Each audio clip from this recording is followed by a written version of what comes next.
Wa Aliyatah lan ing Siti Aliyah bintah Dobyan, putrinya Dobyan tolaqoha.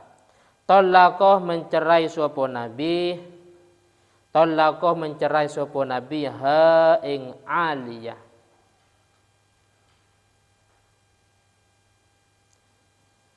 Hina dakhalat alaihi, hina dakhalat ing dalam nalaikan itu. Hina dakhalat alaihi.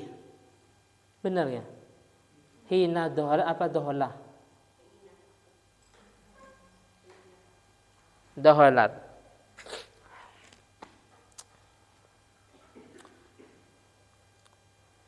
Hina dukhilat ing dalam nalakani den dukhul sapa Aliyah alaihi ing atase Nabi. Wa bin hina dukhilat ing dalam nalakani den dukhul sapa Aliyah alaihi ing atase Nabi. Wa bintas solti lan bintas solti. Wa matat lan wafat sapa bintas solti. Wa mata lan wafat sapa bintas solti qabla an yadkhula ing dalam sakturunge yen to dukhul sapa Nabi. Ing dalam sakturunge yen to dukhul sapa Nabi alaiha ing atase bintas solti.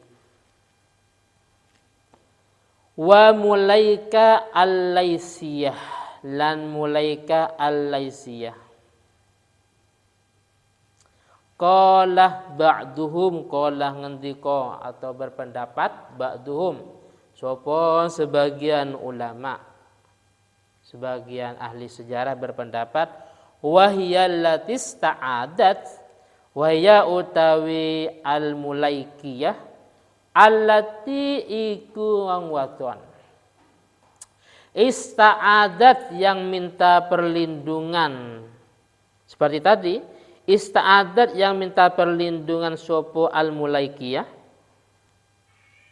berkata a'udzubillahi minka, saya minta perlindungan pada Allah dari godaanmu. Akhirnya fasarohaha, sama fasaroha mongko mentolak atau mencerai sopo Nabi. Fasaroha mongko mentolak atau mencerai sopo Nabi ha ing mulaikiyah, ha ing mulaikiyah. Ini cuma sekedar kita tahu ya, bahwasanya ada juga istri Nabi yang seperti ini, cuman kita tidak boleh terlalu memperdalam pembahasannya ya. Ya usah. Ini sebagai ibrah. Apa ibrah? Ya pelajaran atau gambaran.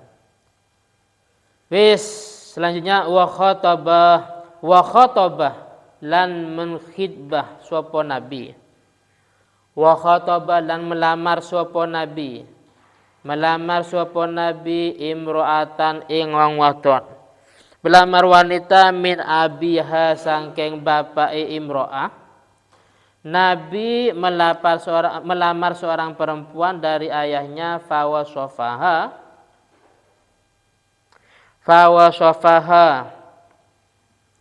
mongko mensifati sopo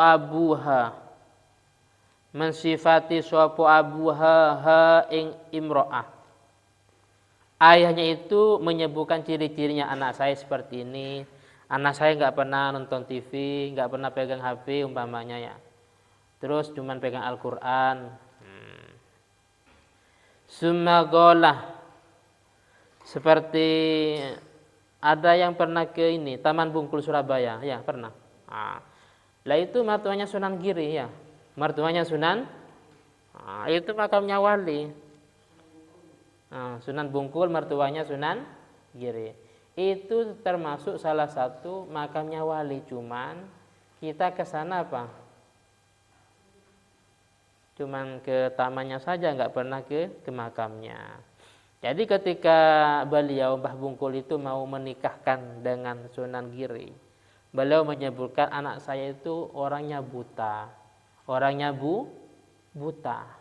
Anak saya itu tuli, tuli, tidak punya tangan, tidak punya kaki umpamanya. Tapi tetap Sunan Giri siap untuk menikahinya. Karena pada waktu itu Sunan Giri ini sempat tanpa sengaja beliau memakan buah delima ya. Jadi Sunan Giri mau berwudu di sungai, ternyata ada buah delima. Beliau sempat mencicipi.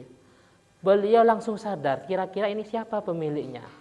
Khawatir ada harta syubhat, apalagi haram. Syubhat itu harta yang tidak jelas antara halal dan haram. Khawatir ada harta syubhat yang masuk ke perutku. Akhirnya beliau mencari pemiliknya. Setiap ada pohon buah delima dicocokkan. Oh, enggak cocok. Dicari terus. Akhirnya ketika ketemu ternyata pemiliknya siapa? Mbah Bungkul. Sunan Giri minta keikhlasannya, minta kerelaannya.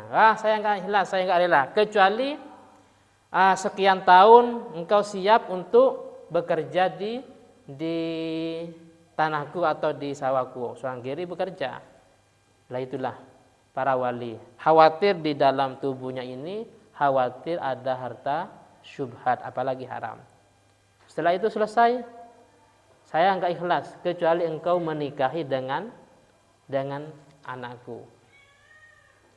Lah Sunan Giri sempat bingung, kenapa? Karena beliau sudah siap untuk kawin dengan istrinya Sunan Ampel.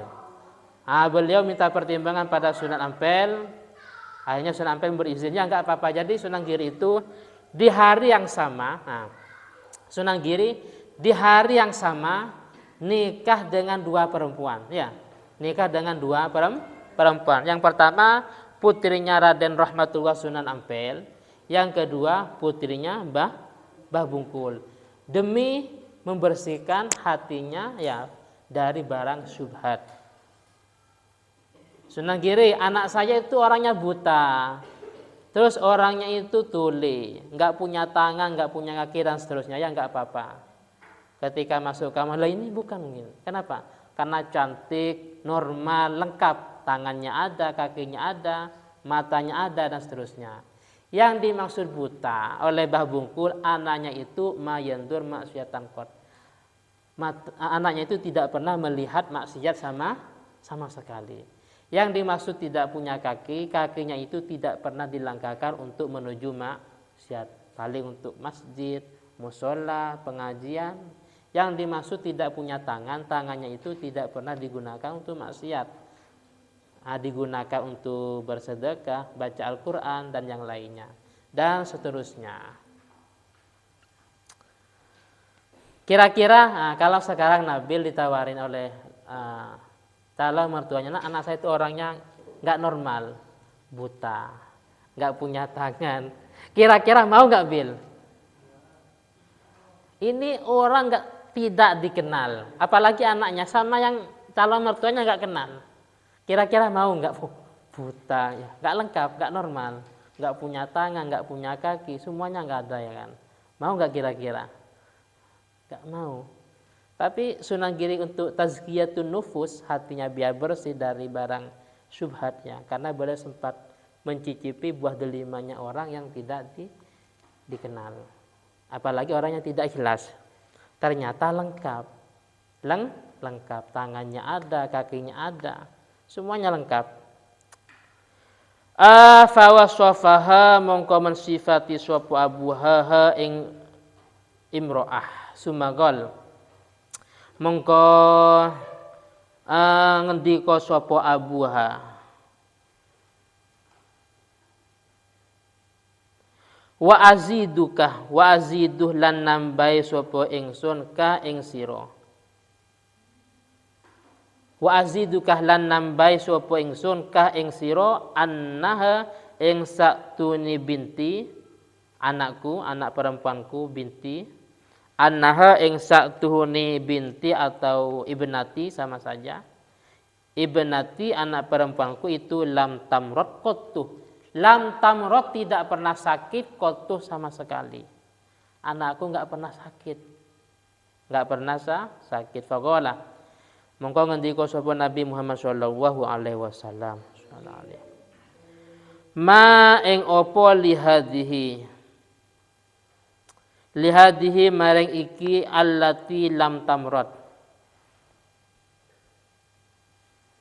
Allati lam tamrad, wanita yang tidak pernah sakit. Lihadihi maring iki wanita yang tidak pernah sakit indallahi menurut Allah Ta'ala min khairin utawi kebaikan.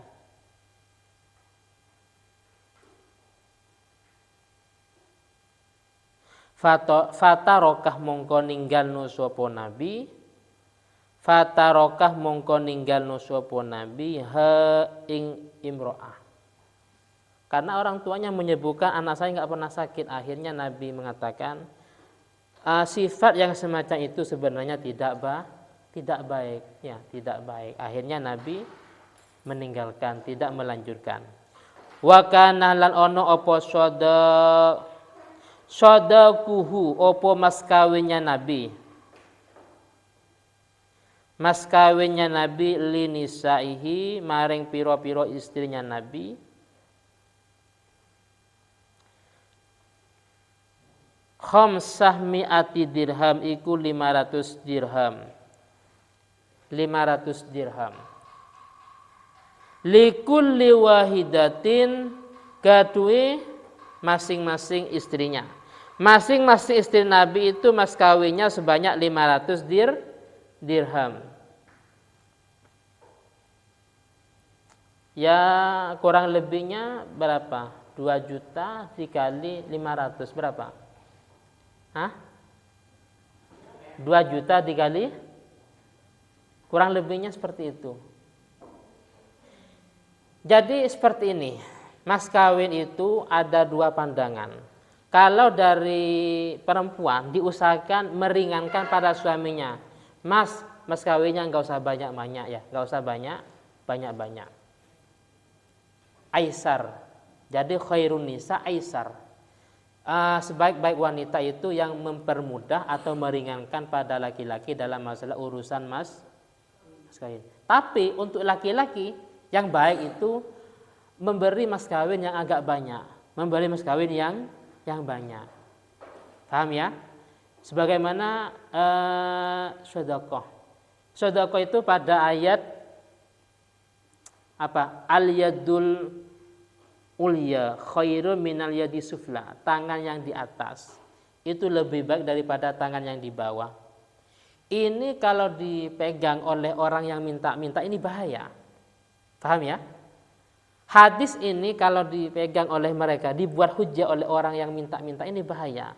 Sehingga mereka apa? Senangnya cuma minta, mas, ayo mas.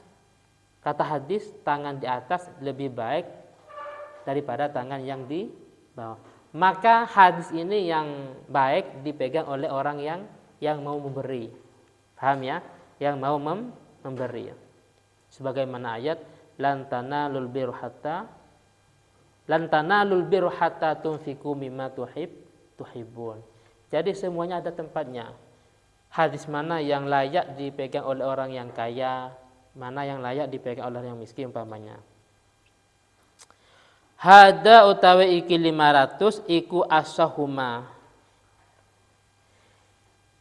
Iku paling sahihnya pendapat atau paling benarnya pendapat. Kilah yang diucapkan opoma illa Sofiyah wa ummu Habibah, kecuali Siti Sofiyah dan Ummu Habibah. Jadi ada sebuah pendapat yang mengatakan mas kawinnya Siti Sofiyah dan Ummu Habibah tidak sampai 500. Makanya pendapat yang mengatakan likulli wahidatin, semua istri Nabi itu 500, itu pendapat yang paling sahih atau paling benar.